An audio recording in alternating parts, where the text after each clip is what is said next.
ಪ್ರಜ್ವಲ್ ರೇವಣ್ಣ ಕೇಸ್ಗೆ big twist. ಅಶ್ಲೀಲ ದೃಶ್ಯ ಹಂಚಿದ್ದು ಬಿಜೆಪಿ ಮುಖಂಡನ. ಈಗೇನ್ ಹೇಳ್ತಾರೆ ಮಾಜಿ CM Kumaranna. Prajwal Revanna pen drive ಕೇಸ್ಗೆ ಬಿಗ್ ಟ್ವಿಸ್ಟ್ ಸಿಕ್ಕಿದೆ. ಅಶ್ಲೀಲ ದೃಶ್ಯಗಳಿರೋ ಪೆನ್ ಡ್ರೈವ್ ಗಳನ್ನು ಹಾಸನದಲ್ಲಿ ಹಂಚಿದ್ದು ಬಿಜೆಪಿ ಮುಖಂಡನ. ಡಿಸಿಎಂ ಡಿಕೆಶಿ ಕೈವಾಡ ಇದೆ ಅಂತ ಹೇಳುತ್ತಿದ್ದ ಮಾಜಿ ಸಿಎಂ ಎಚ್ ಡಿ ಕುಮಾರಸ್ವಾಮಿ ಈಗೇನ್ ಹೇಳ್ತಾರೆ. ಅಷ್ಟಕ್ಕೂ ಏನಿದು ಪ್ರಜ್ವಲ್ ಪೆನ್ ಡ್ರೈವ್ ಪ್ರಕರಣದ ಅಸಲಿ ಸೀಕ್ರೆಟ್ ಅಂದ್ರ ಅದನ್ನ ಡೀಟೇಲ್ ಆಗಿ ತೋರಿಸ್ತೀವಿ. ಆದ್ರೆ ಅದಕ್ಕಿಂತ ಮೊದಲು ಹಲೋ ಕನ್ನಡ ಯೂಟ್ಯೂಬ್ ಚಾನಲ್ ಅನ್ನು ಸಬ್ಸ್ಕ್ರೈಬ್ ಮಾಡ್ಕೊಳ್ಳಿ. ಹಾಗೇನೆ ಪಕ್ಕದಲ್ಲಿರೋ ಬೆಲ್ ಬಟನ್ ಅನ್ನು ಪ್ರೆಸ್ ಮಾಡಿ. ಮಾಜಿ ಸಂಸದ ಪ್ರಜ್ವಲ್ ರೇವಣ್ಣ ಅರೆಸ್ಟ್ ಆಗಿ 27 ದಿನಗಳೇ ಕಳೆದಿವೆ. ಆದ್ರೆ ಅವರಿಗೆ ಇನ್ನೂ ಬೇಲ್ ಸಿಗ್ತಿಲ್ಲ. ಮಹಿಳೆಯರ ಮೇಲಿನ ಲೈಂಗಿಕ ದೌರ್ಜನ್ಯ ಪ್ರಕರಣದ ಬೆನ್ನತ್ತಿರೋ ಎಸ್ಐಟಿ ಅಧಿಕಾರಿಗಳು ಪ್ರಕರಣದ ಇಂಚಿಂಚು ಮಾಹಿತಿಯನ್ನ ಕಲೆ ಹಾಕ್ತಿದ್ದಾರೆ. ಪ್ರಜ್ವಲ್ ರೇವಣ್ಣ ಯಾವೆಲ್ಲ ಮಹಿಳೆಯರ ಮೇಲೆ ಲೈಂಗಿಕ ದೌರ್ಜನ್ಯ ಎಸಗಿದ್ರು, ಈ ಪ್ರಕರಣದ ಹಿಂದಿರೋ ಕಾಣದ ಕೈಗಳು ಯಾವುವು, ಮಹಿಳೆಯರನ್ನ ಹೇಗೆಲ್ಲ ಬೆದರಿಸಿದ್ರು ಅನ್ನೋ ಕುರಿತು ವಿವರವಾದ ಮಾಹಿತಿ ಕಲೆಕ್ಟ್ ಮಾಡಲಾಗ್ತಿದೆ. ಇನ್ನ ಪ್ರಜ್ವಲ್ ತಂದೆ ಎಚ್ ಡಿ ರೇವಣ್ಣ ಹಾಲಿ ಶಾಸಕರು. ಅದೇ ರೀತಿ ಪ್ರಜ್ವಲ್ ರೇವಣ್ಣ ಅವರ ತಾಯಿ ಭವಾನಿ ರೇವಣ್ಣ ಅವರು ಹಾಸನ ಭಾಗದಲ್ಲಿ ಡಾಮಿನೆಂಟ್ ಪೊಲಿಟಿಷಿಯನ್ ಆಗಿದ್ದಾರೆ. ಹೀಗಾಗಿ ಪ್ರಜ್ವಲ್ಗೆ ಬೇಲ್ ಸಿಕ್ಕಿದ್ರೆ ಹೊರಗೆ ಬಂದು ಸಾಕ್ಷ್ಯನಾಶ ಮಾಡೋ ಸಾಧ್ಯತೆ ಇದೆ. ಇದರಿಂದ ಪ್ರಜ್ವಲ್ಗೆ ಇನ್ನೂ ಬೇಲ್ ಸಿಕ್ತಿಲ್ಲ ಎನ್ನಲಾಗ್ತಿದೆ.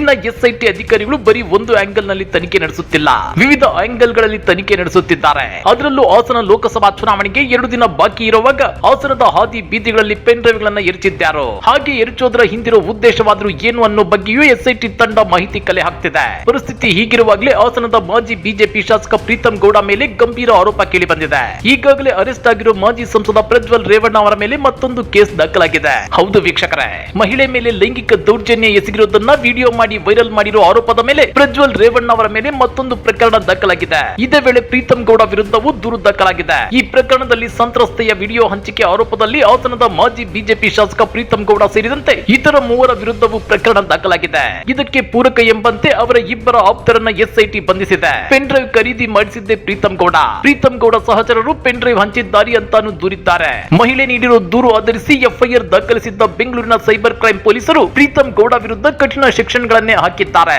ಪ್ರಜ್ವಲ್ ರೇವಣ್ಣ ಲೈಂಗಿಕ ದೌರ್ಜನ್ಯ ಎಸಗಿದ ವಿಡಿಯೋಗಳನ್ನ ಚಿತ್ರೀಕರಿಸಿದ್ರೆ ಅದನ್ನ ಶೇರ್ ಮಾಡಿದ್ದಾರೆ ಅಂತ ಪ್ರೀತಂ ಗೌಡ ವಿರುದ್ಧ ಮಹಿಳೆ ಆರೋಪಿಸಿದ್ರು. ಹೀಗಾಗಿ ಪ್ರೀತಂ ಗೌಡ ವಿರುದ್ಧ ಕಠಿಣ ಸೆಕ್ಷನ್ ಗಳನ್ನ ಎಫ್ಐಆರ್ ನಲ್ಲಿ ಸೇರ್ಪಡೆ ಮಾಡಲಾಗಿತ್ತು. ಐಟಿ ಕಾಯ್ದೆ 66 ಈ ಅಡಿಯಲ್ಲಿ ಮಹಿಳೆಯರ ಖಾಸಗಿ ದೃಶ್ಯ ಸೆರೆ ಹಿಡಿದು ಬಹಿರಂಗ ಮಾಡಿರುವ ಆರೋಪದ ಸೆಕ್ಷನ್ ಸೇರಿಸಲಾಗಿತ್ತು. ಇದಷ್ಟೇ ಅಲ್ಲ, ಬೆಂಗಳೂರಿನಲ್ಲಿ ಪೆನ್ ಡ್ರೈವ್ ಖರೀದಿ ಮಾಡಿಸಿದ್ದೆ ಪ್ರೀತಂ ಗೌಡ.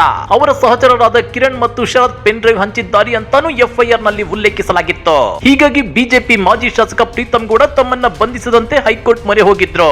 ಈ ಬಗ್ಗೆ ವಿಚಾರಣೆ ನಡೆಸಿರುವ ಹೈಕೋರ್ಟ್ ಅಶ್ಲೀಲ ದೃಶ್ಯ ಹಂಚಿಕೆ ಆರೋಪದಲ್ಲಿ ಮಾಜಿ ಶಾಸಕ ಪ್ರೀತಂ ಗೌಡ ಅವರನ್ನ ಬಂಧಿಸದಂತೆ ಆದೇಶ ಹೊರಡಿಸಿದೆ.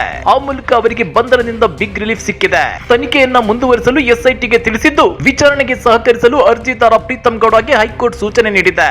ಒಂದೊಮ್ಮೆ ಎಸ್ಐಟಿ ತನಿಖೆಯಲ್ಲಿ ಪೆನ್ ಡ್ರೈವ್ ಹಂಚಿದ್ದು ಬಿಜೆಪಿ ಮಾಜಿ ಶಾಸಕ ಪ್ರೀತಂ ಗೌಡ ಅನ್ನೋದು ಪ್ರೂವ್ ಆದ್ರೆ ಮಾಜಿ ಸಿಎಂ ಎಚ್ ಡಿ ಕುಮಾರಸ್ವಾಮಿ ಅವರ ರಿಯಾಕ್ಷನ್ ಏನಿರಬಹುದು? ಈ ಹಿಂದೆ ಈ ಪ್ರಕರಣದಲ್ಲಿ ಮಹಾನಾಯಕನ ಕೈವಾಡ ಇದೆ ಅಂತೇಳಿ ಪರೋಕ್ಷವಾಗಿ ಡಿಕೆ ಶಿವಕುಮಾರ್ ಅವರನ್ನ ಎಚ್ ಡಿ ಕುಮಾರಸ್ವಾಮಿ ದೂರಿದ್ರು. ಈಗ ಬಿಜೆಪಿ ಮಾಜಿ ಶಾಸಕ ಪ್ರೀತಂ ಗೌಡ ಅವರ ಮೇಲೆ ಮಹಿಳೆ ಗಂಭೀರ ಆರೋಪ ಹೊರಿಸಿದ್ದಾರೆ. ಅದೇನೇ ಇದ್ರೂ ಎಸ್ಐಟಿ ನಿಷ್ಪಕ್ಷಪಾತ ತನಿಖೆಯಿಂದಷ್ಟೇ ಸತ್ಯಾಸತ್ಯತೆ ಹೊರಬರಬೇಕಾಗಿದೆ. ಈ ಬಗ್ಗೆ ನೀವೇನಂತೀರಾ? ಕಮೆಂಟ್ ಮಾಡಿ, ವಿಡಿಯೋ ಲೈಕ್ ಮಾಡಿ, ಶೇರ್ ಮಾಡಿ. ಇಂಥ ಮತ್ತಷ್ಟು ರೋಚಕ ರಾಜಕೀಯ ಸುದ್ದಿಗಳನ್ನ ಮಿಸ್ ಮಾಡದೆ ನೋಡಬೇಕು ಅಂದ್ರೆ ಹಲೋ ಕನ್ನಡ ಯೂಟ್ಯೂಬ್ ಚಾನಲ್ ಅನ್ನ ಸಬ್ಸ್ಕ್ರೈಬ್ ಮಾಡ್ಕೊಳ್ಳಿ.